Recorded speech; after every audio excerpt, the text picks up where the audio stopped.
Cordial boa noite a todos. Professor Luiz Santos, Direito Administrativo, primeira aula para a Polícia Civil do Estado de São Paulo. O pessoal está chegando ainda, boa noite a vocês aí.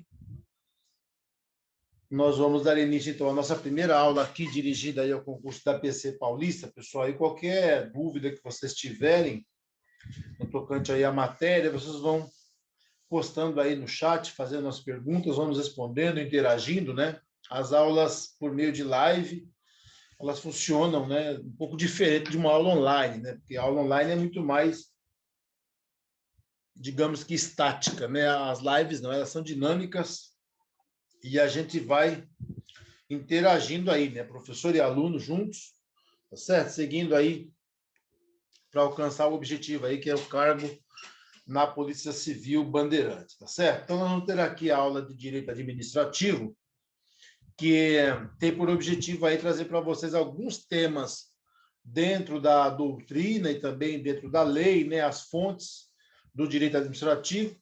E aí nós vamos avançando aí sem muita pressa, tranquilos, certo? Em busca do nosso objetivo aí. Beleza. Vamos ver aí a galera falando aí, né? Boa noite por enquanto, chegando aí, ó.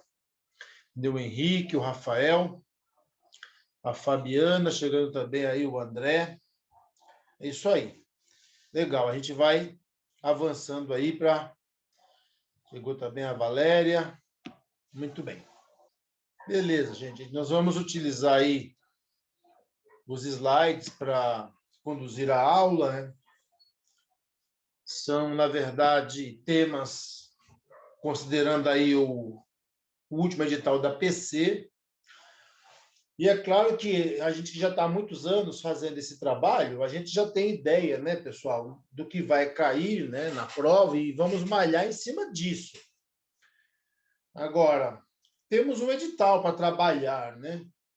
E dentro desse tema, né, que o edital propõe, nós temos que aprender regime jurídico administrativo, temos que aprender a administração pública, sua organização, os princípios básicos da ADM, né? Temos que aprender também os poderes, o uso e o abuso de poder, atos administrativos, serviços públicos, responsabilidade civil do Estado, e também temos que aprender a chamada lei de improbidade administrativa. Basicamente é isso, né? E dependendo da organização que se tem dentro do curso de Direito ADM da PC, a gente também avança em lei orgânica da Polícia e também Estatuto dos Funcionários Públicos do Estado de São Paulo, certo? Eu não sei se a Central dividiu essas duas últimas, né, em matéria específica, mas a gente vai, no decorrer do curso, descobrir isso aí, tá certo? Então, nós vamos iniciar aqui o nosso estudo. Vocês têm aí já na telinha de vocês as minhas redes sociais, se quiserem me adicionar lá no seu Facebook, né? Passar a me seguir no Instagram, ver os vídeos que eu posto também no YouTube, eu tenho um canal por lá. E assim, né? Se aparece alguma coisa importante, eu estou postando por lá, tá certo? Se eu não postei nada, porque de fato não havia, né, algo de relevante para chegar aos conhecimentos dos meus alunos lá, porque essas redes sociais eu tenho usado realmente só para falar disso daí, né? Eu, evidentemente, primo por manter, né, os assuntos da minha aula sempre linkados aí com as minhas redes sociais, beleza? Muito bem, minha gente, vamos lá então. Bom, o primeiro assunto que eu quero conversar com vocês aqui, gente, dentro do direito administrativo, é chamado de regime jurídico administrativo. Ele também é, digamos assim, né, apelidado por RJA, né? Então, esse é o primeiro tema do edital da Polícia Civil Paulista. Seria o regime jurídico administrativo. Primeiro, lembrar a vocês que regime jurídico administrativo é outra maneira, outra forma de eu dizer direito administrativo. Então, eu posso dizer direito administrativo, eu posso dizer regime jurídico administrativo, são sinônimos, portanto. Então, quando dizemos assim, que alguém está sujeito ao direito administrativo, queremos dizer que a pessoa está sujeita ao regime jurídico administrativo. Entende? É uma maneira diferente de dizer a mesma coisa, né?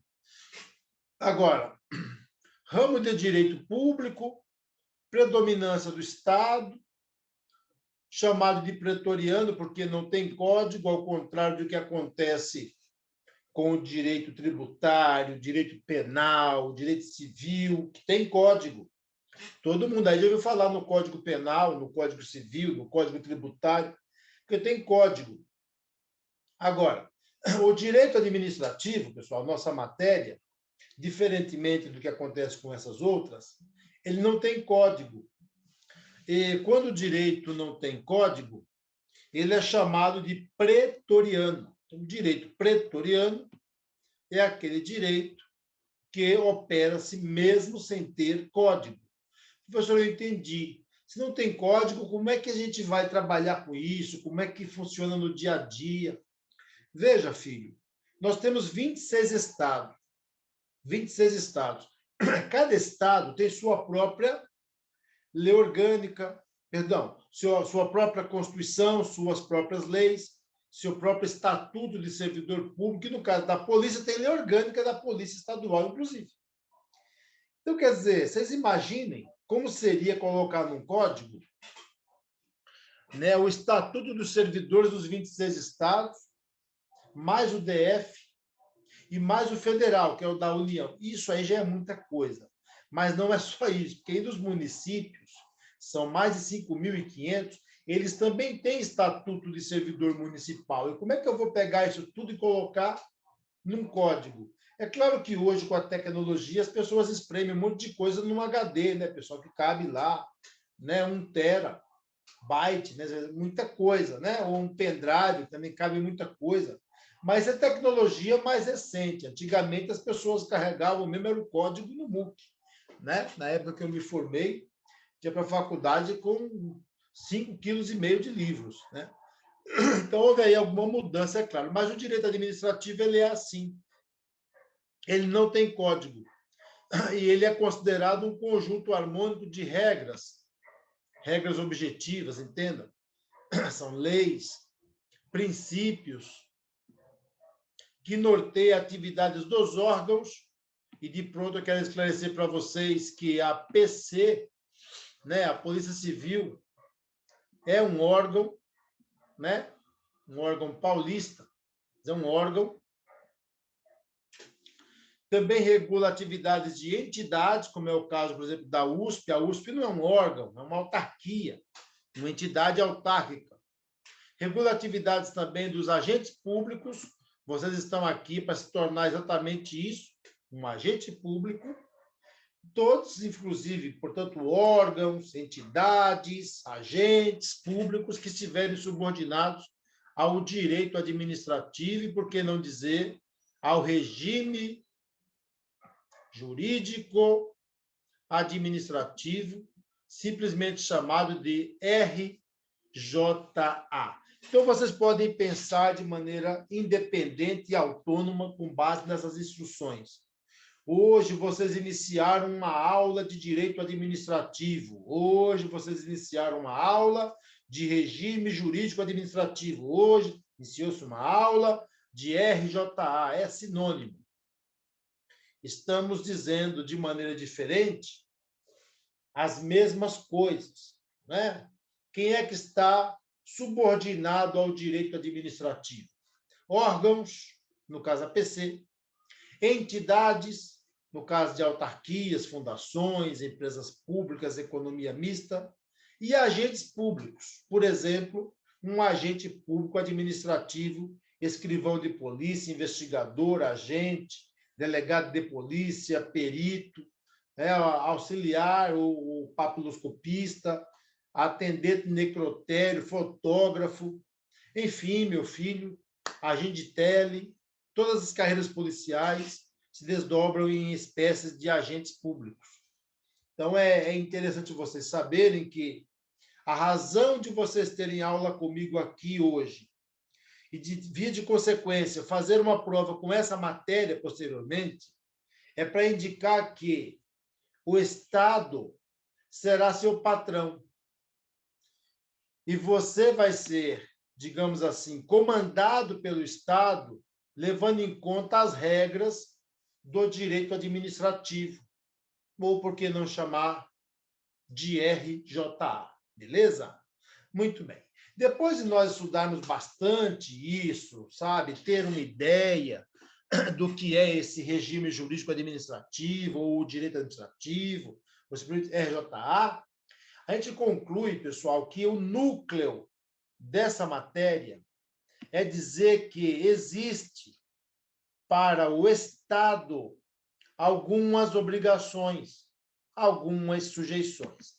E existe também para o Estado algumas prerrogativas, alguns privilégios. Vamos imaginar como seria isso aí. Vamos pensar juntos, tá? Vocês imaginem que nós hoje vivemos o Estado democrático de direito. Vemos isso, Estado democrático de direito. Ok. E é exatamente porque vivemos isso, o Estado democrático de direito, que permite que você esteja aí assistindo uma aula para ingressar na polícia, né? Que aí o poder público não pode colocar lá os amigos nos cargos efetivos, né? Repudiar os inimigos, enfim. O Estado democrático de direito ele pressupõe uma ideia de que as pessoas são iguais perante a lei, sem poder sofrer discriminação, preconceito ou qualquer coisa que o valha. De sorte que é importante a esse ponto vocês entenderem que nem sempre o Estado foi assim. Não. Nós temos o Estado caminhando, pelo menos em 3 fases relevantes para o aprendizado da minha matéria. Primeiro, o chamado estado de rapina, ou rapinagem. Nesse período, o Estado podia fazer das pessoas o que ele bem queria. Massacrar, matar, violentar, fazer o que ele bem queria. O Estado não tinha freio, não tinha limite.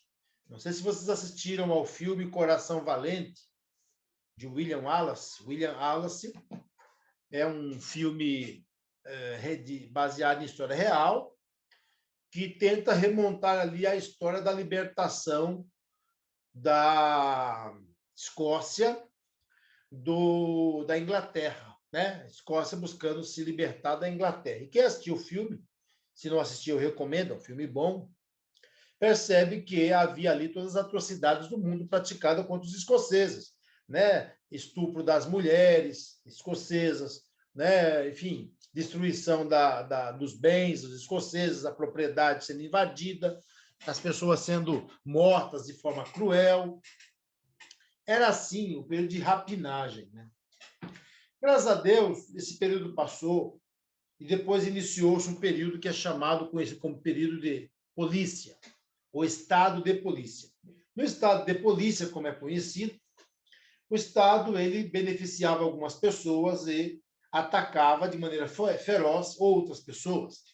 Ou seja, havia oligarquias regionalizadas, né, com poder e força para um grupo e total ruína para outro. Então, também um período ruim, um pouco melhor que a rapinagem, mas período preconceituoso e ruim. E após a Revolução Francesa, portanto, faz mais ou menos 250 anos, que nós experimentamos aí na história mundial, a Revolução Francesa, a mais sangrenta que o mundo já conheceu, onde as pessoas se revoltaram aí contra esse estado de polícia, né? Atacaram a realeza, guilhotinaram o rei, a rainha e seus asseclas, e então, a partir dali, foi derrubada a Bastilha, celebrado o Tratado de Versalhes, proclamado os direitos humanos. Então, ali nasce a ideia do Estado democrático. Professor, qual é o núcleo disso? O núcleo disso, meu filho, é que o Estado que só tinha privilégios, só direitos, só prerrogativas, passou também a experimentar obrigações, sujeições, deveres, sujeições. Está aqui o cãozinho. Então, assim, pessoal, o Estado democrático de direito, esse que nós estamos vivendo, é aquele que o Estado continua tendo alguns privilégios, e no decorrer da aula vocês vão notar isso, mas também o Estado passa a experimentar algumas, digamos que, sujeições, algumas obrigações.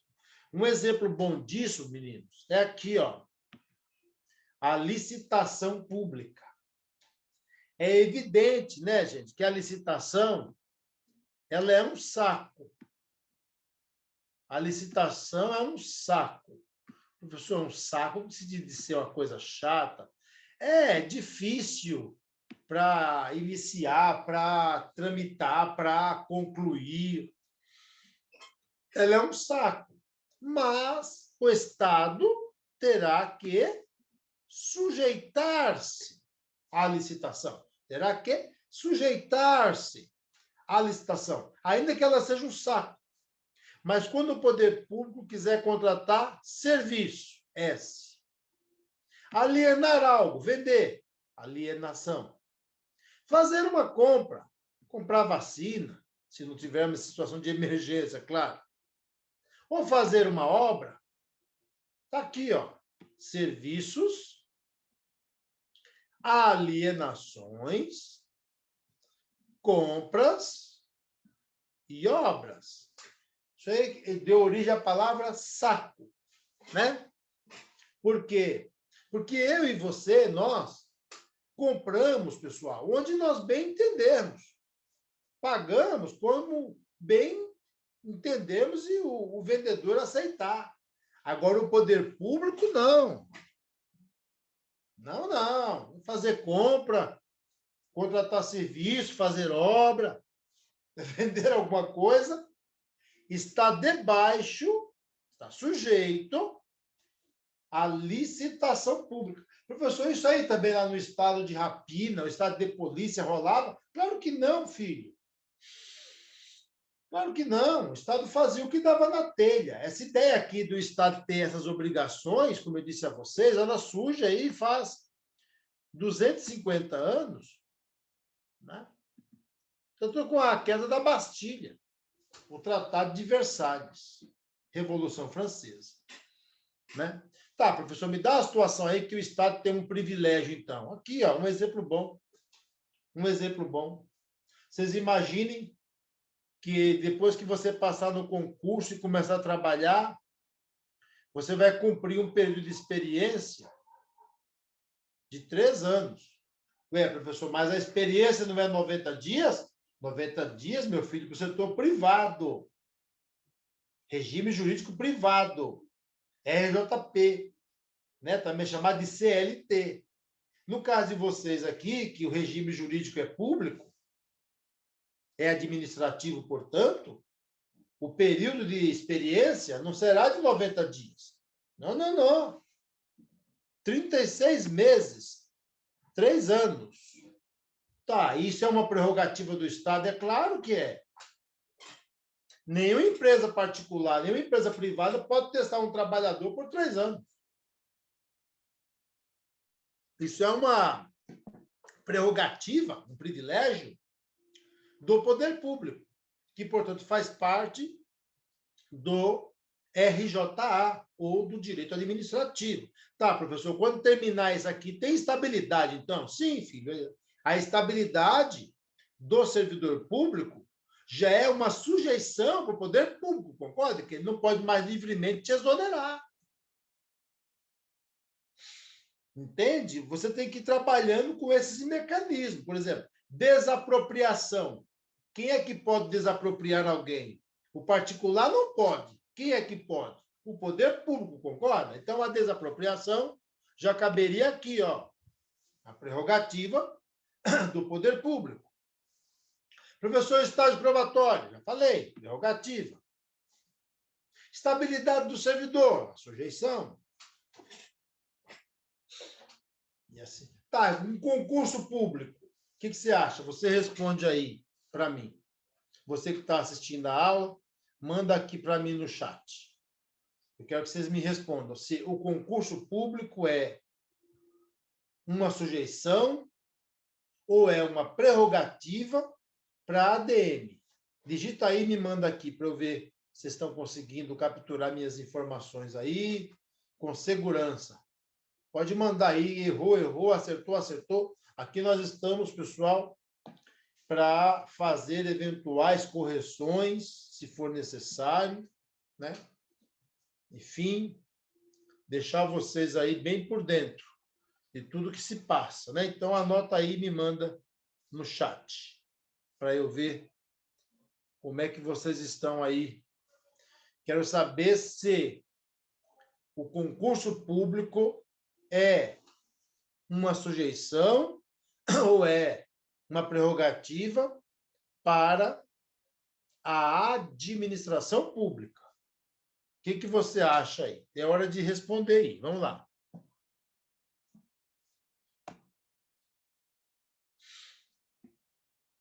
Deixar vocês pensando um pouco.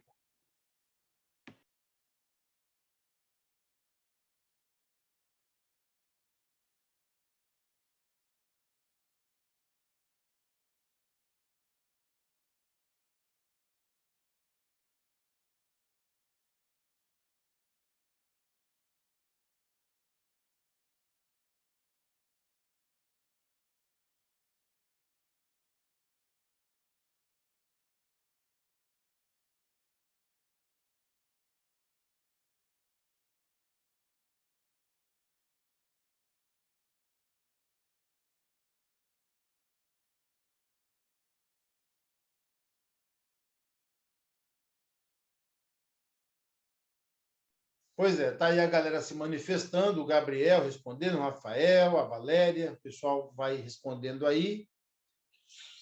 Respondendo, tá dividido. Aí o Gabriel falou que é uma sujeição, a Valéria já acha que é uma prerrogativa, Marcelo também disse que é uma sujeição, né?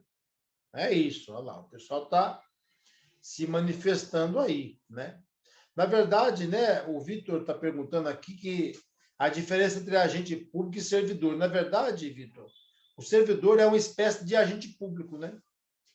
O servidor é um agente público administrativo, tá? Então, não tem diferença, não. Na verdade, o agente é um gênero do que o servidor é uma espécie, né? Aqui, uma perguntinha que veio também, acho que do Rafael, se tem o material para ir acompanhando. Eu vou mandar para a central, deixar lá à disposição no canal do aluno, viu, Rafael? Sem problemas. Beleza. Bom, pessoal, vamos aqui ver como é que a galera saiu aí. Vamos lá. Aqui tem mais o Vitor falando que crê que é uma sujeição que a ADM tem, né, que depende para contratar essa dependência aí, né, depende de lei e tal. Bom, veja só vocês, tá? Vamos pensar juntos. Quando a gente quer aqui falar de sujeições ou prerrogativas, a primeira coisa que tem que vir à mente aqui é o seguinte, tá? O setor privado e o público estão ali lado a lado. Sempre que eu tiver uma prerrogativa para o poder público, um privilégio, o particular não poderá exercer. Quando eu tiver o contrário, uma sujeição para o poder público, o particular não é obrigado a fazer aquilo. Então, vamos pensar juntos. Uma empresa particular aí, qualquer uma que você vier na sua cabeça aí, tá? Sei lá, vamos pegar aí uma empresa particular, uma montadora de carro, a Volkswagen. Ok. Ela tem que fazer concurso público para contratar seus trabalhadores? Nada. Ele contrata com base currículo com base em network, né? Indicação, pistolão, um monte de coisa. Capacidade. Né? O poder público, ele pode contratar assim também para carga efetiva? Não.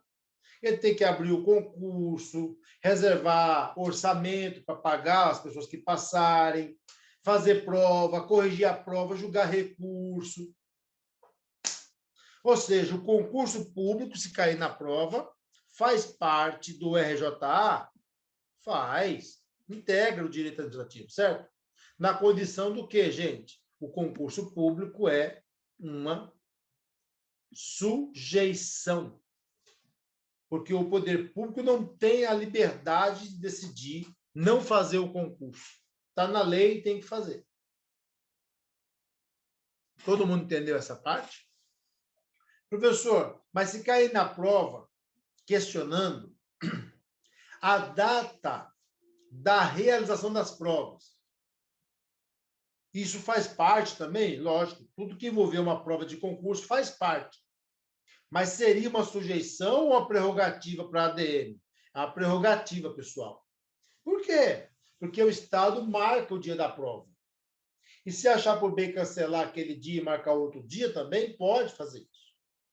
Não está vinculado. Ele decide.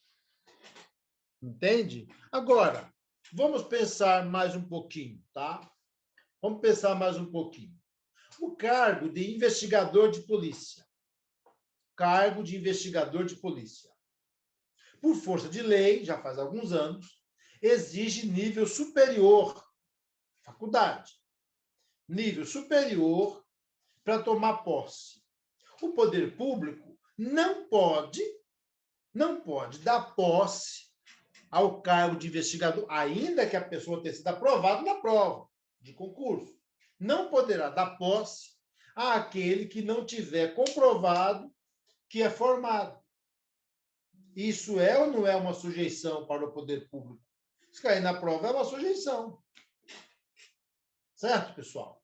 Então, fique claro para vocês aí que no Estado democrático de direito, o Estado tem obrigações, o Estado tem direitos. Professor, mas eu também. Você, nós temos obrigações e direitos. Exatamente, filho. Porque no Estado democrático de direito, todos são iguais perante a lei. Então, se o Estado exercer alguns privilégios, algumas prerrogativas, é porque a lei concedeu. Senão, não. Beleza? Tranquilo? Muito bem. Depois vocês terão esse material, como já conversado aqui, né? À disposição de vocês, onde vocês estão vendo aí, está tudo já digitado, né? Isso, de certa forma, facilita a sua vida. Então, conceito de regime jurídico administrativo, que, aliás, é o primeiro tema do edital, né? Eu estou aqui controlando o tempo. Nós já estamos aí, né? Meia hora cuidando desse assunto. Né? É o primeiro tema. Nós temos muitos temas para estudar. Vamos devagar com andor aí. Ó. São as regras, né? Olha lá, jurídicas às quais a ADM se subordina e também exerce algumas prerrogativas. Então, só para deixar bem claro aí para vocês, tem subordinação e também tem privilégios, beleza? Todos os agentes, entidades, órgãos devem obediência ao regime jurídico administrativo. Professor, e se vier, ao invés de regime jurídico ADM, vier direito administrativo, marque certo, sem problemas, tá? Bem como exercem privilégios próprios quando a lei permitir. Então, vocês têm aí esse resumo aí, ó. Isso é extraído de aproximadamente umas 50 páginas do livro da professora Maria Silvia de Pietro, do professor Eli Lopes Meireles, resumidinho para você aí. E aqui, ó, eu já tenho o resumo do resumo. É o núcleo, olha lá. Regime jurídico ADM é o regime jurídico de direito público, que gera vinculação. Entenda que a vinculação é também chamada de sujeição, tá? E exerce também discricionariedade. Já essa discricionariedade são os privilégios, também chamado de prerrogativas que a ADM possui, para aqueles que se sujeitarem total ou parcialmente às regras de direito público, traduz no binômio, dois nomes, binômio, dois nomes, privilégios e também sujeições. E aí, galerinha, tudo bem? Conseguiram acompanhar até aqui? Vocês vão perceber aí que os agentes públicos, eles praticam atos chamados de atos vinculados. Os chamados atos vinculados, deixa eu deixar aqui o i certinho, vinculados, pense em vínculo. Alguém passa uma roupa lá com ferro quente, né? Faz um vínculo, não é isso? Fixa, prende. Então, o ato vinculado é aquele que a lei diz como deve ser. A lei diz como deve ser. E o agente público simplesmente faz o que a lei mandou. Tá? Essa é a vinculação. Vamos pensar juntos. Você estava trabalhando na polícia, agora você é chefe, lotado na corregedoria. Tem um amigão do peito seu que entrou na polícia junto com você, estudou com você, tem uma história de vida. Passou no concurso também, está lá, vocês estão trabalhando. E essa pessoa teve lá um desvio de conduta, não aprontando, pessoal. Foi um desvio de conduta e acabou aprontando, fazendo bobagem. E agora chegou nas suas mãos o processo. Ninguém sabe que você é amigo dele, gosta dele, mas chegou às suas mãos o processo ou a sindicância. Você vai aplicar a pena nele, sei lá, uma repreensão, uma suspensão, uma pena. Pode ser uma demissão, né? Uma pena. E aí?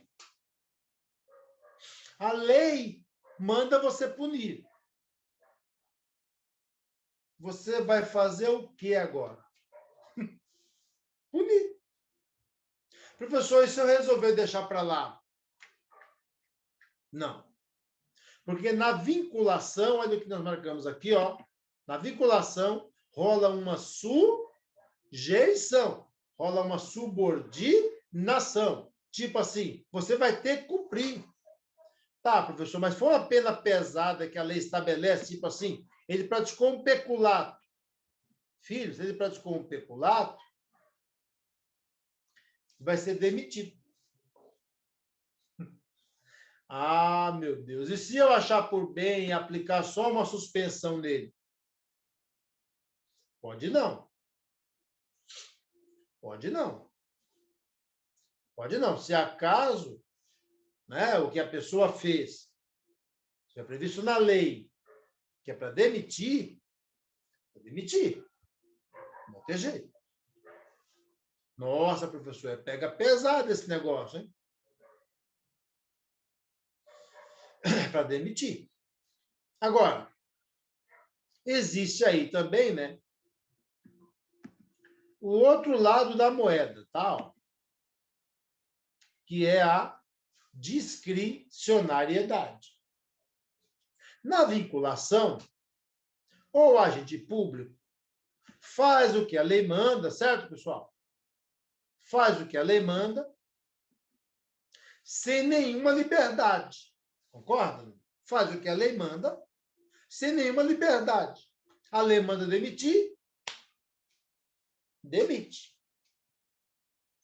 Agora, imagine você que o servidor público andou aí aprontando, mas a lei diz, naquele caso,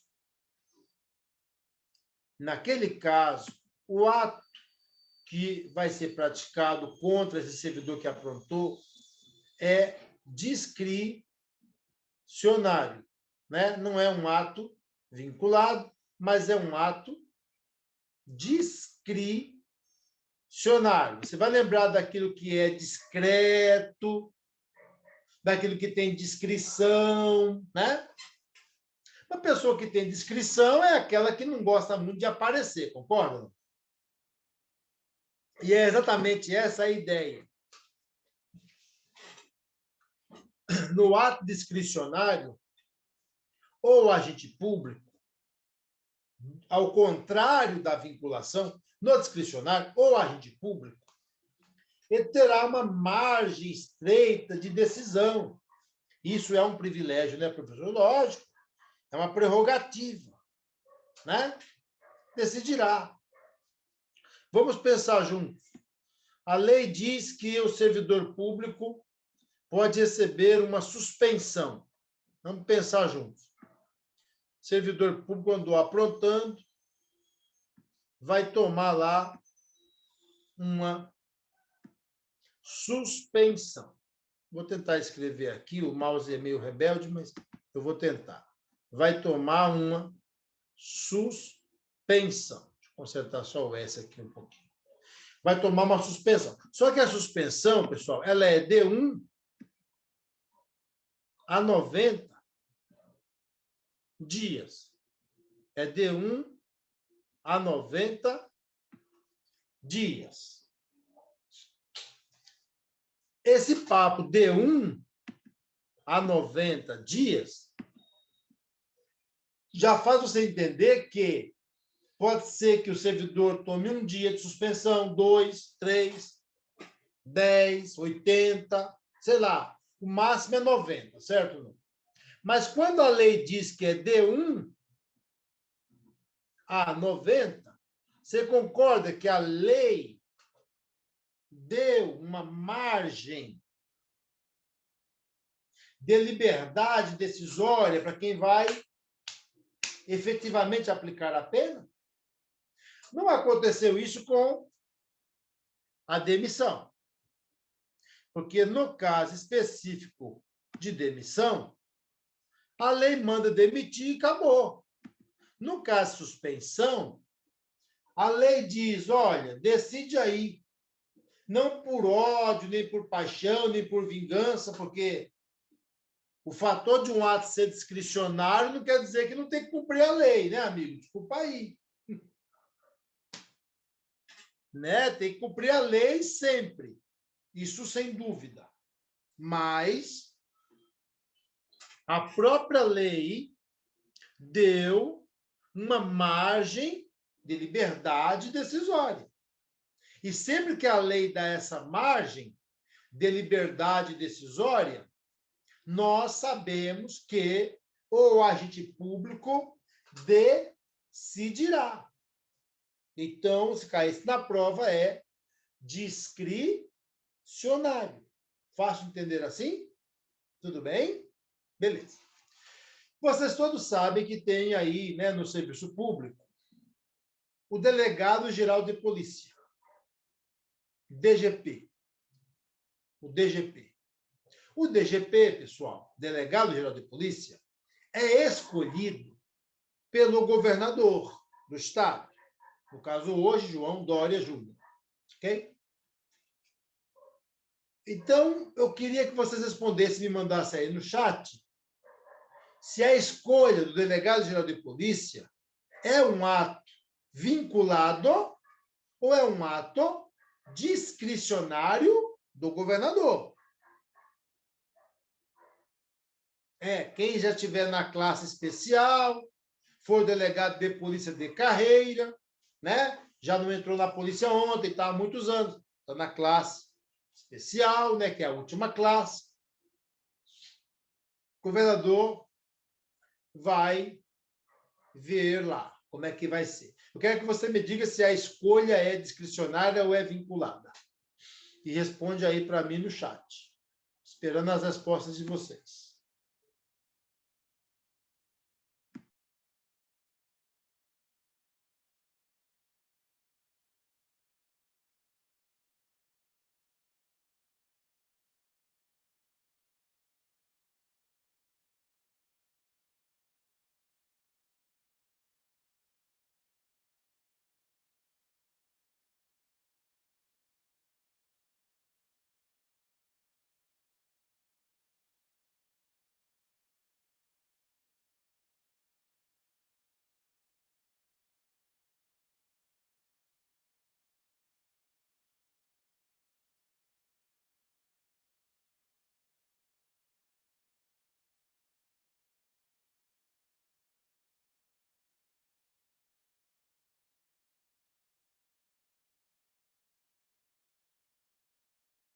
Pois é, galerinha. Aí o pessoal participou com bastante intensidade aí, ó.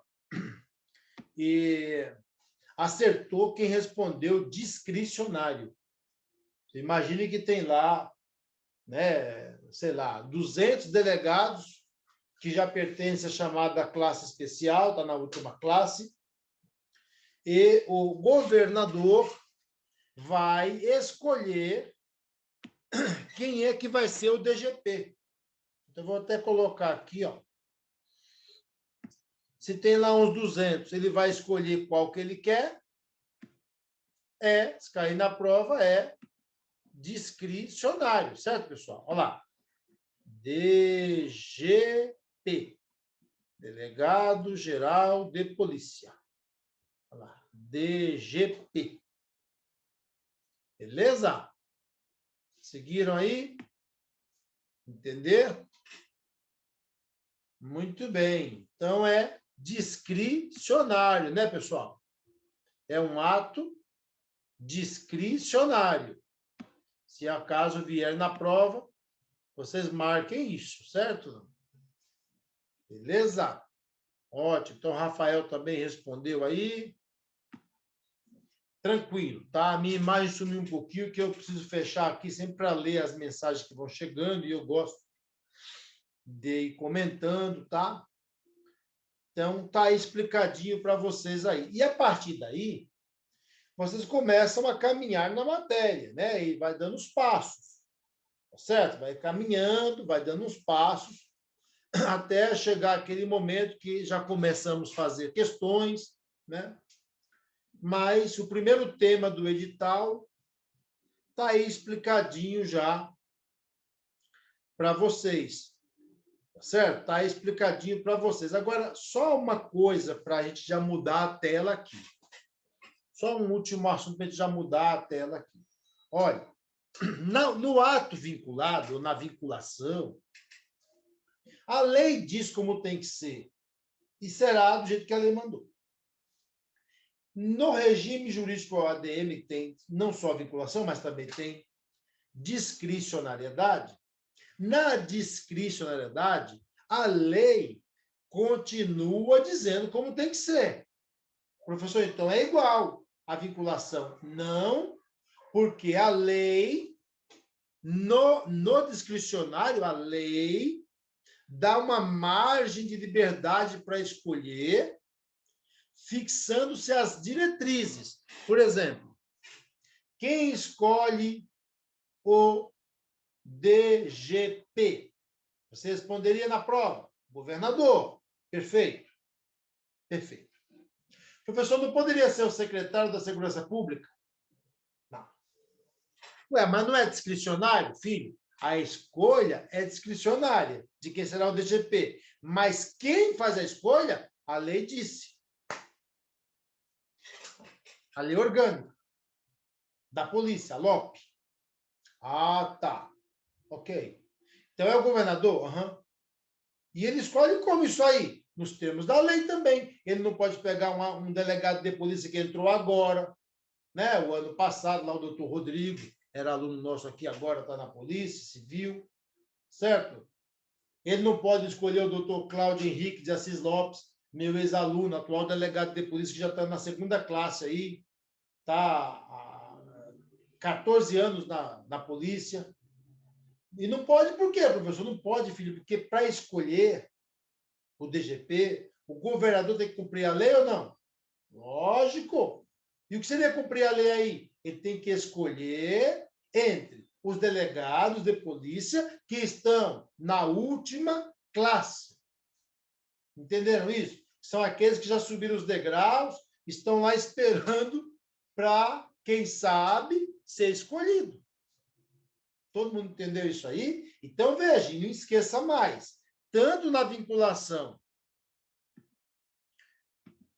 como também na discricionariedade, tem que observar a lei ou não, pessoal? O que você acha? O que você acha? É evidente. Tem que observar a lei, sim, né? Nos dois casos. Tranquilo? Tá aí o Gabriel falando, é competência do governador. Perfeito. Perfeito. Tá Certo? Muito bem. Agora, pessoal, nós temos que compreender aí que isso aqui eu vou pular porque não cai, tá? Para vocês, não está no script. Vou pular por isso. Beleza. Uma coisa importante para eu falar para vocês aí. As leis, todas elas, têm finalidade. Uma lei, ela não pode ser uma coisa inócua, né? Uma coisa inoperante. A lei, ela precisa ser algo que tem um objetivo, que tem uma finalidade. Professor, me explica isso aí melhor. Vamos pensar juntos. Lei de licitação. Lei de licitação. Qual é o objetivo? Qual é a finalidade dessa lei? Bom, pelo menos assim, para efeito de concurso, a finalidade da lei de licitação é que o poder público contrate melhor, mais barato. Ok. Perfeito. Lei de improbidade. Depois nós vamos ver essa lei aí, tá? Tem finalidade? Uai, deve ter, ué. Tem. A lei de improbidade tem por finalidade punir pessoas desonestas na área pública. Ok. Lei seca. Todo mundo já ouviu falar. Tem finalidade ou não? Claro. Impedir que a pessoa dirija bêbada e acabe praticando, né, assassinatos aí, né, matando pessoas, machucando. Ok. Então tá. Lei Maria da Penha. Tem finalidade ou não, classe? Vocês acham? Lógico. Lei Maria da Penha quer impedir a violência no ambiente doméstico. Ok? Filho, toda lei tem uma finalidade. E é exatamente essa finalidade que tem que ser perseguida. Ou seja, se uma lei existe para impedir a violência doméstica, quem aplicar essa lei tem que aplicar nessa finalidade. Se uma lei existe para impedir que as pessoas dirijam bêbadas, quem aplicar essa lei tem que aplicar com essa finalidade. Se uma lei existe para garantir que o poder público compre algo com mais rapidez e qualidade, enfim, mais barato, é com essa finalidade. Sempre entenda uma coisa: existe na lei um aspecto externo, que é aquilo que eu dou uma lidinha na bendita, certo? Está escrito, eu vou lendo. E existe um aspecto interno, que é a interpretação do que está escrito, vulgarmente chamado de finalidade. Consegue entender, não?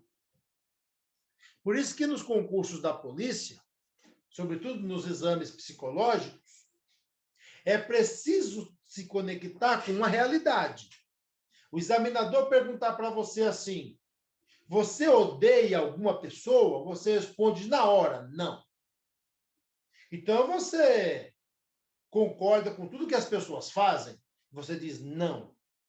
E ainda assim você gosta de pessoas que fazem coisa que você não concorda? Você diz sim, gosto das pessoas.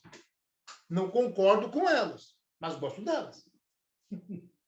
Você entende? Porque uma coisa, filho, uma coisa é o indivíduo em seu aspecto material ou físico. Outra coisa é o indivíduo numa construção psicológica, vulgarmente chamada de alma. Ou seja, a alma é boa. As pessoas fazem coisas erradas. Coisas erradas. Então, você, sendo policial civil, às vezes você se depara com situações que você tem que matar alguém. Ninguém faz isso com alegria. É triste ter que matar alguém. Tem que matar, matar. Nos termos da lei, você tem que estar amparado pela legítima defesa, estado de necessidade, estrito cumprimento do dever legal, inexigibilidade de conduta diversa. Mas você matou alguém. A pessoa veio te matar, você matou ela. Ou ela estava matando uma vítima inocente, você falou, matou ela. Isso acontece muito na polícia. Professor, eu entendi. Mas qual é a relação disso com a finalidade? Filho, a finalidade do indivíduo é ser bom, é praticar a justiça. Se ele se desviar dessa finalidade, ele terá problemas. A finalidade da lei, já falei para vocês, toda lei tem uma finalidade. Se ela não for aplicada com a finalidade para a qual ela existe, ela terá problemas. Entendem isso? Então, pensa assim comigo, tá? Existe uma lei escrita, que é aquela que você vê, lê. Existe a lei interpretada, que é a finalidade para a qual a lei existe. Tranquilo? E aí, fazendo uma analogia, né, vocês deveriam já concluir que a parte externa da lei seria a vinculação e a parte interpretativa da lei seria a discricionariedade. Professor, por quê? Porque uma pessoa pode tomar um dia de suspensão, 2, depende. É preciso interpretar o que ela fez e ver o que vai fazer com ela. Tá, professor, mas e o DGP? Também, filho. O resultado, hoje, com João Dória, ele escolherá um DGP. Se fosse o Márcio França, com certeza não escolheria o mesmo DGP. Ah, mas poderia, professor, isso acontecer? Claro, filho. Se uma coisa é discricionária, ela comporta mais de uma interpretação. Agora, quando for vinculada, não. É sempre o que a lei falou e ponto final. Acabou. Muito bem, muito bem. E a Valéria perguntando, né, como seria a melhor resposta, né? Deixa eu ver que horas que a Valéria se pronunciou aqui, porque eu já não sei, Valéria, a que você se referiu. Se puder postar aí para eu poder te responder melhor, né? Como seria a melhor resposta? Eu não sei se você estava perguntando do que é discricionário, do que é vinculado. Sobre a pergunta do psicólogo. Então, a pergunta do psicólogo sobre essa questão, eu já fui respondendo na sequência. Tá? Você gosta das pessoas? Gosto das pessoas. Todas, você responde na lata, todas as pessoas. Se ele não perguntar mais nada, você fica quietinho. Você não responde mais nada, fica esperando, velho. Aí se ele falar, e das que fazem coisas erradas? Você fala, eu gosto delas, não concordo com elas. É assim. Beleza, querido? Espero que você tenha compreendido aí. Muito bem. Vamos em frente, então. Aí no nosso estudo, nós vamos avançar para dizer que a administração pública é uma só, pessoal. Mas ela está presente no executivo, no legislativo e no judiciário.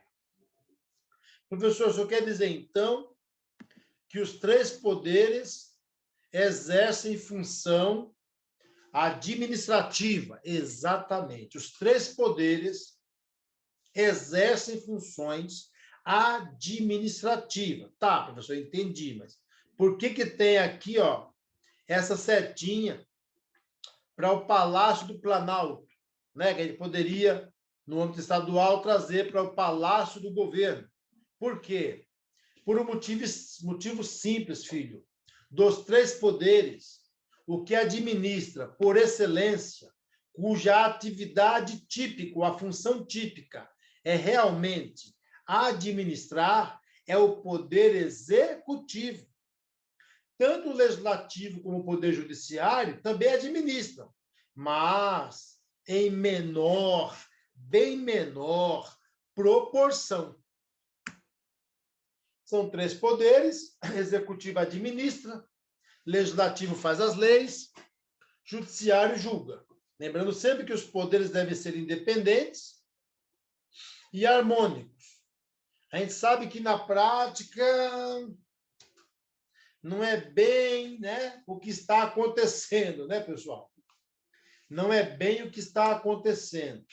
Mas se cair na prova, respondam isso, tá? Os poderes são independentes e são harmônicos, sendo que essa independência e harmonia ocorre pelo sistema chamado de sistema de freios e contrapesos, também chamado de check and balance.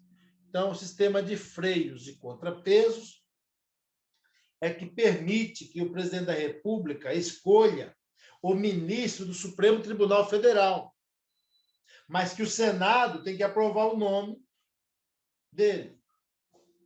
E que, se eventualmente houver o impeachment ocorre no Congresso Nacional. No caso do presidente, a maioria do Senado tem que votar a favor, mas antes a Câmara, por 2/3, tem que aprovar a instauração do processo. Isso do presidente da República. Quando foi ministro do Supremo, que agora, acho que na terça-feira, o senador Cajuru apresentou lá o impeachment de Alexandre de Moraes, com mais de 3 milhões de assinaturas. Quantos, professor? Mais de 3 milhões. Meu Deus, isso é muita assinatura. Mais de 3 milhões. Não, acho que vocês não viram na grande mídia uma notinha sobre isso. Tá? Uma notinha sobre isso. Mas teve isso. Impeachment de ministro do Supremo? Exatamente. Quem julga é o Senado. Mas, enfim, o ex-presidente do Senado já havia sentado em cima lá de processos de impeachment contra Gilmar Mendes, contra Lewandowski, contra o Toffoli, contra o Alexandre de Moraes. Agora esse que chegou aí, estava dizendo que ia pôr quente aí nessa galera, mas me parece que essa semana ele mudou de ideia. Fazer o quê, né, pessoal? Sigamos em frente, beleza? Muito bem.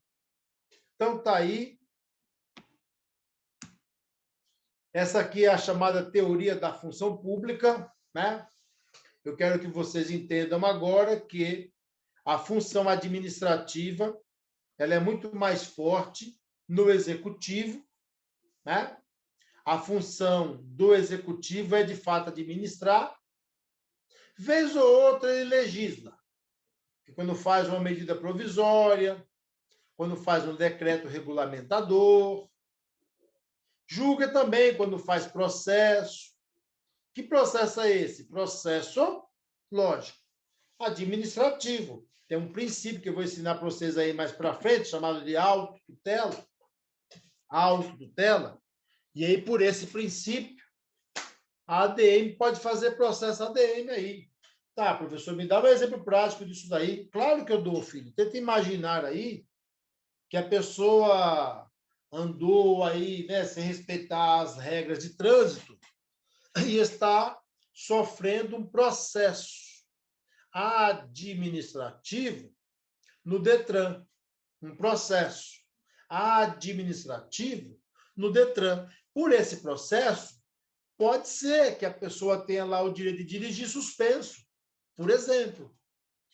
Tá, professor, entendi, mas o Poder Executivo, no caso do Detran, é uma autarquia do Executivo, sim. Pode julgar as pessoas? Poder pode, né, filho? Está atuando de maneira atípica, né? De maneira atípica. Mas que pode, pode. Se a pessoa não se conformar, ela vai bater, ó, toque, toque, toque. Ela vai bater na porta do Poder Judiciário. É um direito dela. Lembrando vocês que também o Poder Legislativo tem por função típica legislar, mas também administra e julga. Lógico, é uma função atípica, que não tem muito volume, mas é possível, quando vocês imaginem que o Congresso Nacional, ou mesmo a Assembleia Legislativa, faz uma licitação pública ou uma folha de pagamento para os seus trabalhadores, isso não é uma função legislativa que está exercendo, né, pessoal? Nem tão pouco quando o Congresso Nacional julga o impeachment do presidente da República, né? Como já aconteceu com João Goulart, em 64, com Fernando Collor em 93, com Dilma em 2016, tá certo? Agora também ameaçam o presidente da República de impeachment, né? Quer dizer, o impeachment ia acontecer em relação a Alexandre de Moraes, era uma guinada aí. Vamos ver o que vai acontecer, vamos aguardando aí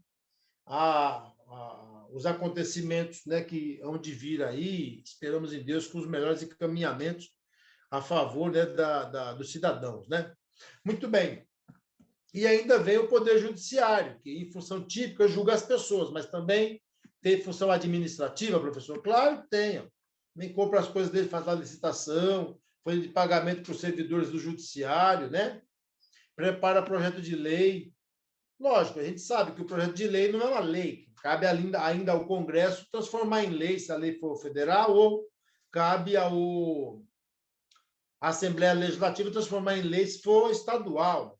Mas é possível, certo, classe? É possível que o Congresso ou a Assembleia Legislativa, no caso municipal, até a Câmara de Vereadores, transformar em lei ou não um projeto. Mas é bom vocês saberem que o Poder Judiciário julga as pessoas. Esse é o papel típico dele. Mas, vez ou outra, ele também se insurge com funções atípicas e se mete a besta a fazer aquilo que o outro poder deveria fazer. Aqui, no caso, quando ele faz o projeto de lei de organização judiciária, não há nada de errado nisso, porque há um mandamento constitucional para ele fazer isso. Há um mandamento constitucional para ele fazer isso. Agora, nós temos hipóteses em que o poder judiciário acaba interpretando a Constituição, realizando uma mutação constitucional. Tipo, está escrito X, ele interpreta Y. Nós chegaremos lá, mas assim, não é na aula de direito ADM que a gente vai chocar isso. Isso aí é aula de direito constitucional, né? O direito constitucional, para vocês que vão trabalhar na polícia, é super de buenas, tá? Dá para acertar todas as questões sem muito esforço, tá? Aqui na minha matéria, não. Aqui nós vamos ter que ralar, chegar junto mesmo. É a matéria bem exigente. Lá o constitucional é artigo 1º até o 17, depois é o 37 ao 41 e depois é o 144. São esses artigos, meu amigo, aula, leitura, exercícios, vem 5 questões, se acerta tudo, sem dor de cabeça, tá? Então é isso. Vocês estão vendo que os 3 poderes têm funções típicas e também têm funções atípicas. Beleza, pessoal? É isso aí. Que o pessoal está se manifestando aí sobre a questão do que o Arthur Lira amarelou, né? É isso aí, o Gabriel falando, né? De abrir concurso, tal, beleza. Da sequência a nossa aula de Direito ADM, vocês estão vendo aí, né? Pelo nosso quadrinho, que a atividade administrativa ela opera-se nos 3 poderes, né? Com ênfase para o poder executivo, já que ele é a própria administração.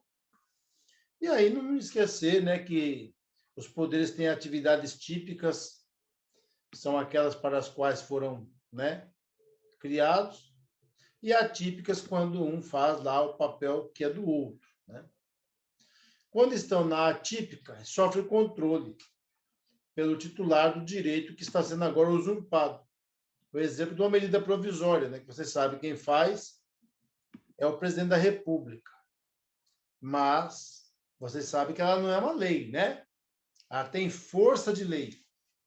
Então, isso seria, né, uma função atípica do presidente. Agora, o poder legislativo poderá transformar a medida provisória em lei, não é isso? Ou não também, concorda? Pode ser que o legislativo entenda que não é o caso. E aí revoga a medida provisória. O Poder Executivo também julga? Sim. De modo atípico, sim, mas ele sabe que se a pessoa que foi julgada lá no Executivo, como eu dava o exemplo do Detran, não se conformar com a decisão, ela pode buscar, né, o Poder Judiciário e reformar essa decisão lá. O Legislativo também administra? Sem dúvida. Julga também? Lógico, tem impeachment, né? Enfim. Agora, é função atípica. O judiciário também administra? Já falamos que sim também. Julga também? Legisla também? Sim também. Mas seriam funções atípicas. Esse é o chamado sistema de freios e contrapesos que eu expliquei para vocês aí. Um poder, quando ele exerce o poder do outro, ele tem que saber que o outro pode e tem como, né, colocar um freio nele. Né? Então, se for perguntado em prova se o legislativo, na função atípica, pratica ato ADM, a resposta é certa, né? Se é afirmativa. Perfeito, galera. É isso aí. Agora nós vamos entrar num tema novo, né? Que é a parte que envolve aí um assunto extenso, que é sobre a organização administrativa do Estado. Né? O Estado opta por se organizar do ponto de vista administrativo, realizando a chamada administração pública direta e também ela é conhecida como centralizada. É sinônimo, portanto, podemos chamar assim, tá? Direta ou simplesmente centralizada. Beleza. Bom, pessoal, na época dos nossos pais e avós, né, já faz tempo, eles estavam aí começando a vida, o Estado ele prestava o serviço diretamente ou de maneira centralizada. Então, assim, os nossos avós andaram de bonde, né? Nossos avós foram para Santos, pela antiga estrada de Santos. Então, não existia pedágio, né? Se vivia uma nova não, mas outra realidade, né? E isso acontecia porque houve uma época, já passada, aí, que o Estado ele prestava o serviço público diretamente, ele não terceirizava. Então, não existia, ou se existia, tinha pouca força, a chamada administração pública indireta ou descentralizada. O Estado ele fazia a atividade diretamente por meio dos seus órgãos. Esses órgãos, eles não são pessoas. Eles são entes despersonalizados. Vou só puxar uma setinha aqui para colocar. Ó. Não são pessoas. O órgão não é uma pessoa. O órgão apenas compõe a estrutura. Né? Você imagine que o seu corpo tem 248 órgãos. Então, esses 248 órgãos unidos, né? 248 órgãos unidos, formam você. Formam você. Então, você imagine que também as pessoas jurídicas que compõem o Estado possuem muitos órgãos. Os órgãos têm que funcionar para a pessoa estar sadia, não é verdade? Pois bem, deixa eu ver se veio aqui alguma questão.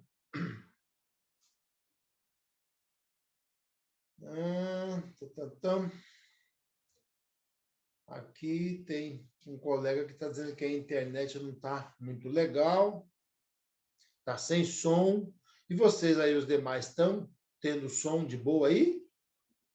Será que é um problema aí da internet só do colega? A galerinha está falando aqui que está normal, que está tranquilo. Está ok. Então, deve ser alguma coisa aí na sua internet mesmo que está dando problema. Provavelmente, né? A Raíssa também falou que está normal. O Henrique. Vamos em frente aqui. Então, pelo que vocês estão podendo notar aí, né, pessoal? O Estado inicialmente fazia tudo diretamente por meio dos órgãos dele. Esses órgãos, às vezes, eles atuam sozinhos, um órgão único, como é o caso da Assembleia Legislativa do Estado, né? A ALESP, é um órgão único. Único que eu digo porque está em um único endereço aqui no estado de São Paulo. Agora, quando você pega, eu vou até colocar aqui a LESP. A LESP. Agora, quando você pega a PC, ela já está em vários endereços, pessoal, porque tem distrito, tem seccional, né? O cara está lá em Votuporanga, ele tem como ir na polícia, desde tirar o RG, né, não? Fazer um BO, apresentar lá uma denúncia. A polícia está em todo lugar, e não só a PC, não, tá? O TJ também, né? O Tribunal de Justiça do Estado, está também aí, digamos que esparramado. Então, sempre que estiver em vários locais, nome disso: desconcentração. Quando estiver em só um local, nome disso: concentração. Lógico que na hora da prova eles podem colocar assim, ó, a administração concentrada, órgão único.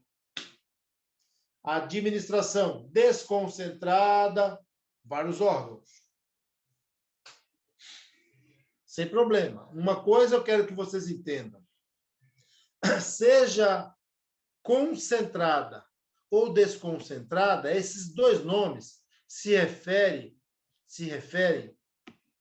a órgão e não a pessoa. Por que isso? Porque o órgão não é uma pessoa. Tá, professor, se o órgão não é uma pessoa, então ele pertence a alguma pessoa? Sim. O Estado de São Paulo tem muitos órgãos. Alguns concentrados, outros desconcentrados, a maioria desconcentrada. A PC é um exemplo. Professor, e a PM, hein? Mesma coisa, filho. A PM, ela está esparramada também. Em todo lugar. No Estado. Então, está no endereço só, concentrou.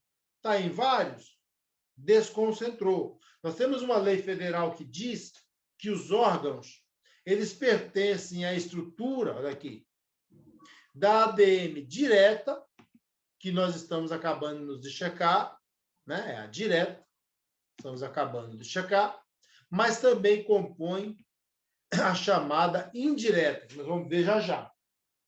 Né? Porque os nossos pais e avós, sobretudo os nossos avós, eles passaram, enfrentaram o momento, né, do serviço público prestado diretamente pelo Estado.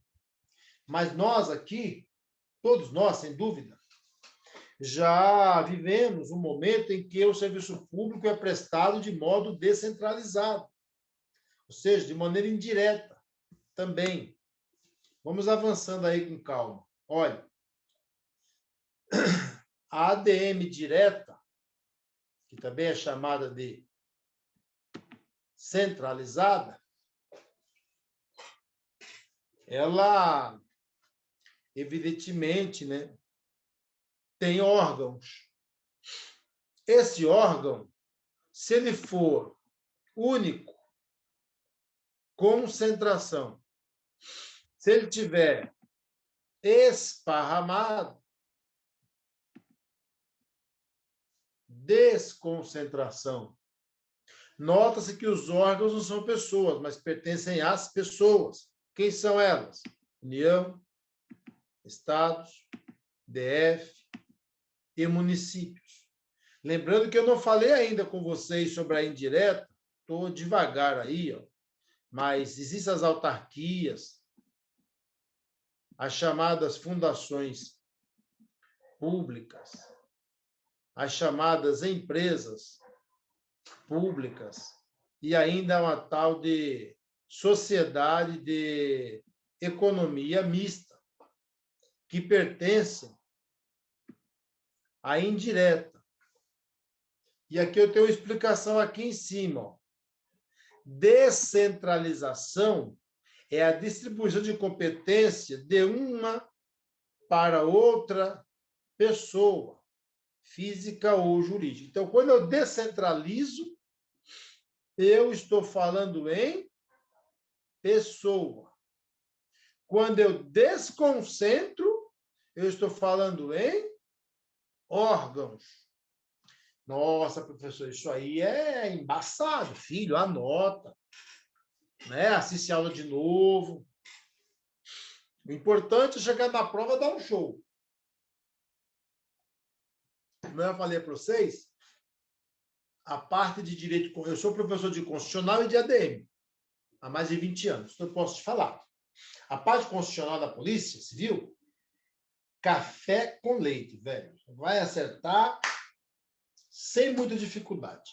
O ADM também você vai acertar, mas você vai ter que se esforçar mais. Né? Tipo assim, você vai rever a aula de constitucional pelo menos lá umas 2 vezes. Aqui de ADM, você vai rever 4 vezes. Professor, é muita coisa. Filho, quando a pessoa quer passar no concurso, ela faz. Hashtag fica a dica. Então, vamos repetir aí, tá? Desconcentrou é órgãos que estão sendo criados ali, vários. Descentralizou é pessoa que está sendo criada. Ou seja, na chamada centralizada, eu terei o tal do demo. Demo. Professor, quem é esse aí, hein? Demo, meu filho, é aqui, ó, União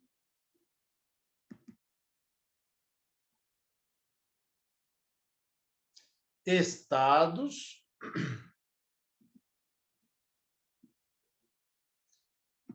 DF e, por derradeiro, município. Esses aí é o que nós chamamos de ADM direta, batizada também como centralizada. Tem órgãos lá, que às vezes estão sozinhos, nada a ver com centralização agora, concentração. E às vezes estão acompanhados. Desconcentração. Agora, se na prova vier a palavra descentralização, aí já não é mais o demo, mas sim as entidades autárquicas, entidades fundacionais, entidades estatais e entidades paraestatais. Vamos devagar com o andor aí, para a gente não se perder. Vamos sem pressa. Olha aí. A Assembleia Legislativa do Estado de São Paulo é um órgão público? Resposta na prova, sim, é um órgão. Concentrado ou desconcentrado? Concentrado. Pois só existe uma no Estado de São Paulo. Eu sei que Minas tem lá a Assembleia dela, né, de Minas, lá no bairro Funcionários, perto do Molevar e do shopping São João del Rei.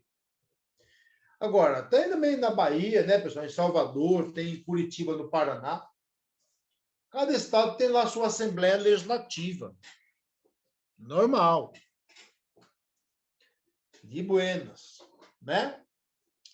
Sem problemas. Tranquilíssimo. Beleza?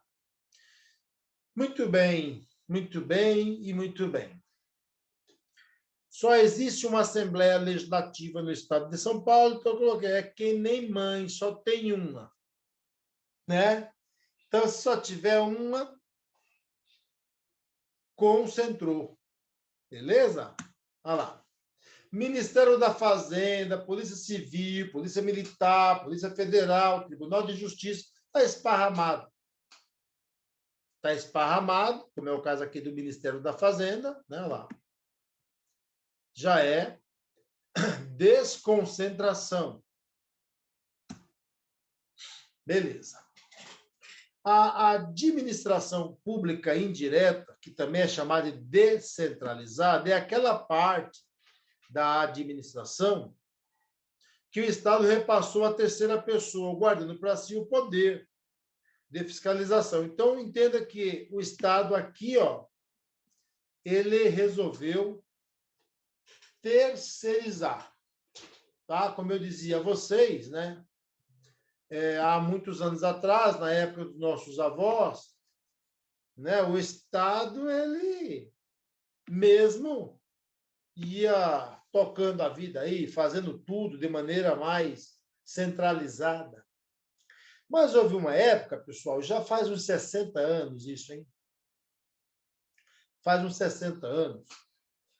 O Estado percebeu que ele não é bom em tudo. Então ele resolveu aqui, ó, terceirizar o serviço. E essa terceirização, que não é outra coisa senão o poder público, criando uma pessoa jurídica nova, não órgão, criando uma pessoa jurídica nova, ou autorizando uma pessoa jurídica nova. Porque vocês vão perceber que, no caso de autarquia ou fundação autárquica, a lei cria. E no caso de fundação governamental ou mesmo empresa pública, economia mista, ou os consórcios PJ de direito privado, a lei autoriza o funcionamento. Então, se foi, na verdade, uma mudança comportamental do setor administrativo, não só público, mas também privado, que passou a entender que ninguém é bom em tudo. Tipo assim, quem se mete a besta a fazer tudo, acaba não fazendo nada. É uma coisa interessante aí, né? Acaba não fazendo nada. Então, por conta disso, né, veio aí a ideia de que é melhor transferir, delegar, entendeu? Não?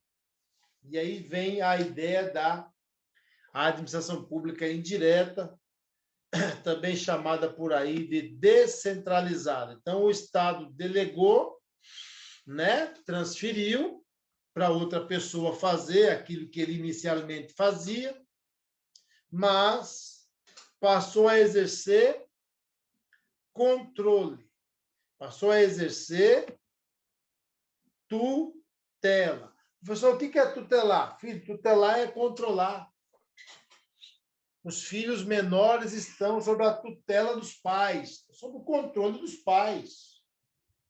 Mas controlar o quê, professor? Controlar, meu filho, a legalidade.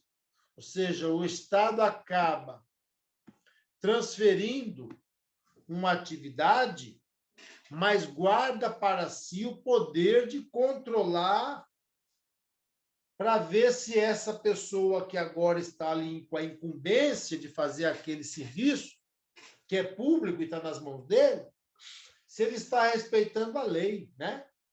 Aqui o Redmi dizendo, no caso da Petrobras, se encaixa em qual? A Petrobras é uma sociedade de economia mista, né? Que nós vamos depois também falar dela aí, tá? Veja, o controle do ponto de vista legal pode cair em prova também como controle finalístico, como controle finalístico. Professor, me explica o que é esse papo aí de controle finalístico. Lembra quando eu explicava para vocês aí, pessoal? Lembram quando eu explicava para vocês aí a ideia da finalidade? Que toda lei tem uma finalidade. Então, vamos pensar juntos. A União, por meio de uma lei, criou uma fundação chamada FUNAI, Fundação Nacional do Índio. Qual é a finalidade da FUNAI? Proteger a cultura indígena. Ótimo. Se não fizer isso, vai ter um problema, porque essa é a finalidade da lei que criou a FUNAI. PROCON, a fundação também. Qual é a finalidade dela? Proteger o consumidor. Ok. Se não fizer isso, vai ter problemas. Vai ter problemas. USP. Finalidade da USP. Pesquisa, ensino, saúde. A USP é um conglomerado. Ok. Ela vai ter que cumprir isso aí, senão vai ter problemas. Beleza? A professora Maria Silvia de Pietro chama, ao invés de controle legal, ou controle finalístico, chama de tutela. Uma perguntinha mais aguçada na prova. Quer saber se a ADM direta controla a indireta do ponto de vista da tutela. Você marque certo. Do ponto de vista finalístico, marque certo. Do ponto de vista legal, marque certo. Nós estamos aqui, pessoal, cercando as hipóteses. É lógico que o pensamento retilíneo de quem dá aula ajuda no aprendizado. Mas é bom que você depois reveja.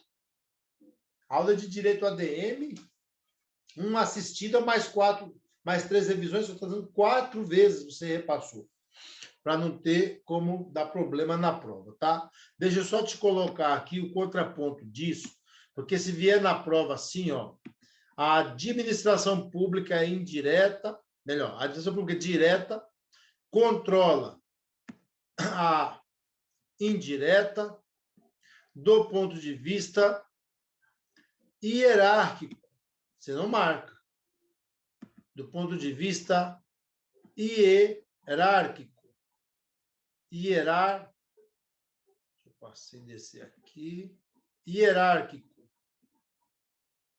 Do ponto de vista hierárquico, vocês não marquem.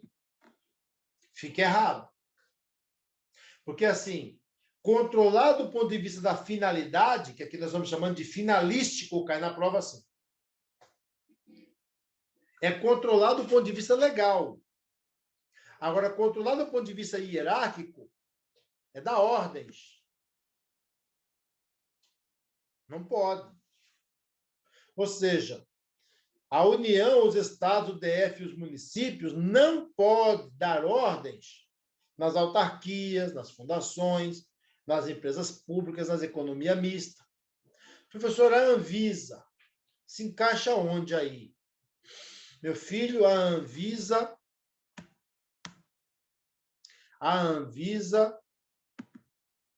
é uma autarquia. Anvisa.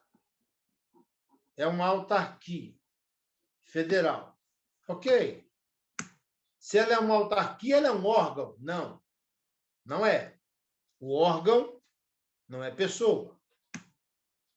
Já falamos isso.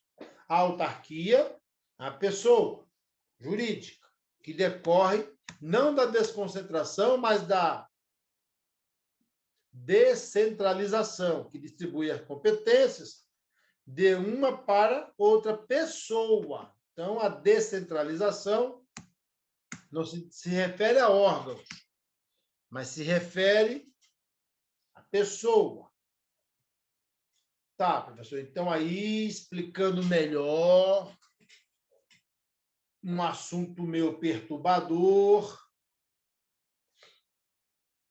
o presidente da República, que é o chefe da União, ele não pode dar ordens na Anvisa. Não pode. Porque não existe hierarquia entre o presidente da República, que é o chefe de uma pessoa jurídica de direito público federal chamada União, e o presidente da autarquia federal Anvisa. Tá, professor, então o presidente da República não pode dar ordem na Anvisa? Não pode. Porque o controle que a ADM Pub direta, que é o Estado, tá? Vai realizar sobre as pessoinhas da indireta, também chamada de descentralizada, é apenas um controle do ponto de vista legal, finalístico ou até mesmo tutela.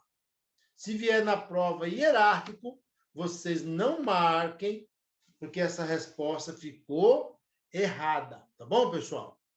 Nós tivemos um caso, inclusive, aí em mais ou menos, acho que, não me lembro agora o ano, não quero pecar no ano, mas faz já alguns anos, porque o governador do estado de São Paulo era José Serra. Então faz tempo. Não sei se foi 2009, 2008. O José Serra, à época governador do estado, ele proibiu os alunos da USP, a USP é uma autarquia, tá? Proibiu os alunos da USP de utilizarem as dependências da reitoria. Os alunos fizeram greve, se manifestaram, colocaram fogo em pneus aí na frente da USP, foi um auê. E aí o governador acabou voltando atrás. Mas por que essa confusão toda, filho? É o seguinte, os alunos da USP, né, enfim, eles têm já um volume acadêmico bom e, enfim, e sabem que o controle que o Estado pode exercer sobre uma autarquia existe. Ninguém está negando. Mas é um controle do ponto de vista legal. Tipo assim, não pode dar ordens no reitor da faculdade, da universidade, seja ela federal, estadual, o que for. Ok, professor, então o reitor faz o que quer? Não. Então o presidente da Anvisa faz o que quer? Não, porque eles devem obediência à lei. E não ao governador, e não ao presidente da República. Tudo bem? E por que deve a lei? Uai, porque a lei é o controle legal, é o controle finalístico, que a Maria Silvia chama de tutela. E isso rola. O que não rola é o hierárquico, de hierarquia, hierarquicamente falando, tem que tomar esse cuidado na hora de responder questões, tá certo? Essa é a ideia. Bom, as autarquias, elas são pessoas jurídicas de direito público, com capacidade exclusivamente administrativa. Então, a ideia central aqui é que a autarquia ela não está aí para produzir leis, nem tampouco para realizar atividade de julgamento. Não. Aqui não é isso. Aqui é gestão, é administrar.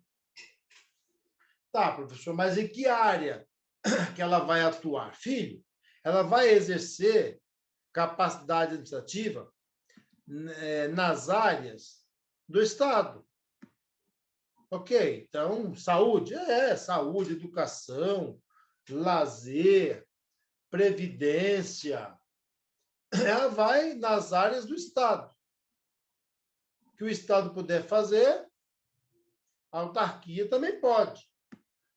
Né? Lógico que na área administrativa, mas está liberado. Tá, professor, então é como se fosse o próprio Estado, é parecido, tá? Inclusive goza nas áreas, goza das mesmas prerrogativas e sujeições, tá? Deixa eu só colocar aqui nas áreas do Estado. Eu estou mais falando, porque o mouse aqui é meio temperamental, nas áreas do Estado. Elas são criadas por lei, não visam o lucro, têm patrimônio próprio, têm autogestão. As funções que elas exercem são, como eu já escrevi aqui em cima, são as funções do Estado. Né? Na área, fique bem claro, administrativa. Então, se a prova questionar a vocês da vinculação da autarquia, vocês responderiam o quê?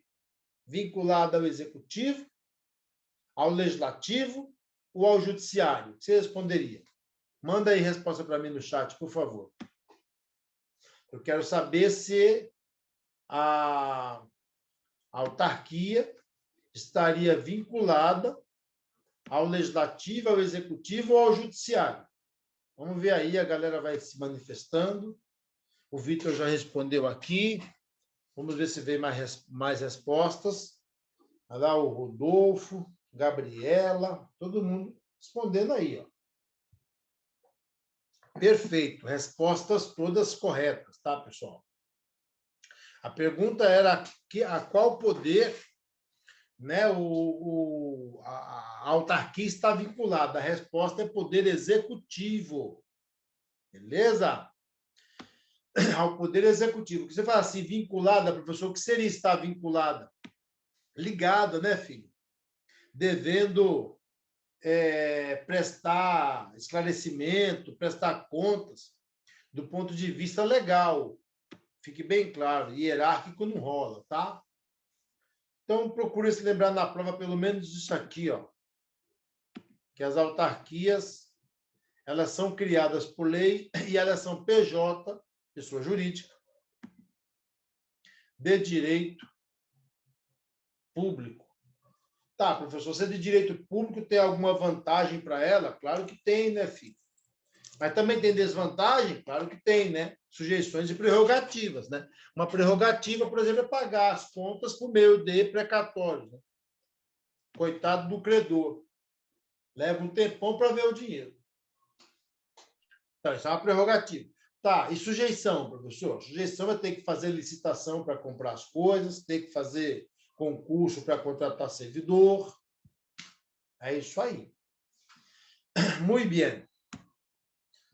Ainda seguindo aí esse ramo de estudo da organização, como eu dizia a vocês, né, houve uma mudança comportamental no campo administrativo, que já aí faz alguns anos, que traz a ideia de que o Estado conclui também que ninguém é bom em tudo. Então, assim, se você falar com sua avó, se ela for idosa, seu avô, se você tiver ainda a graça de Deus de ter seus avós, você perguntar para eles se na época tal que eles eram mais novos, tinha o médico da família. Eu sei que até foi ressuscitado isso aí em alguns municípios, né?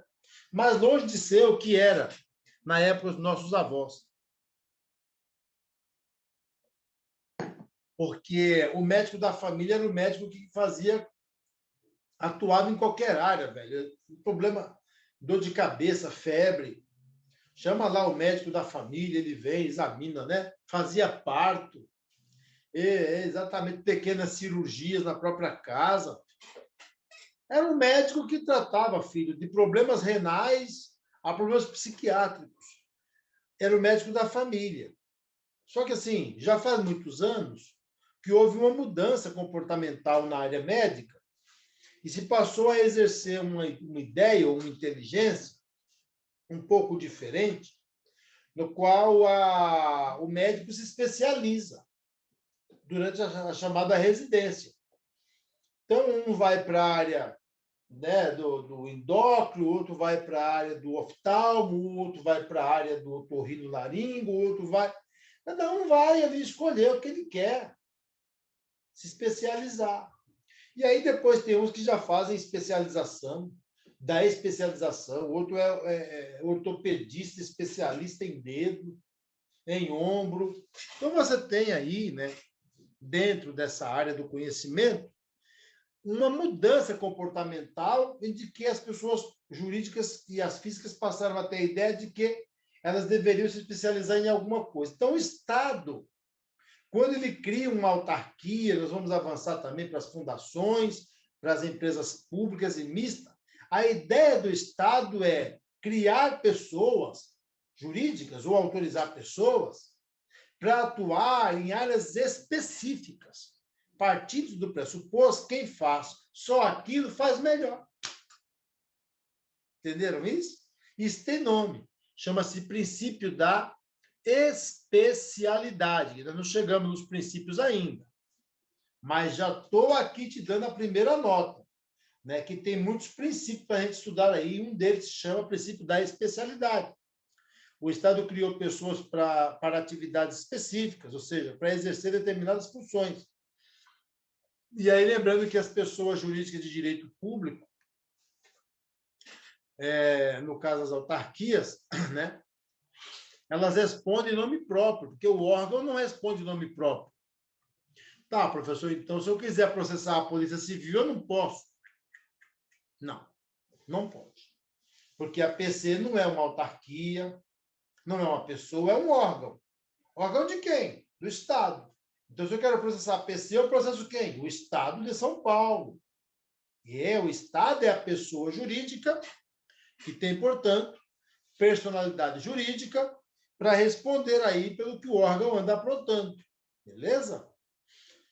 Então, a autarquia é pessoa, lá eu coloquei aqui que perante a ADM centralizada, a autarquia dispõe de direito ao desempenho do serviço dos limites definidos na lei, tem a obrigação de desempenhar funções de modo que a ADM centralizada tem de exercer controle para assegurar que a função seja exercida, também chamada do que mesmo, gente?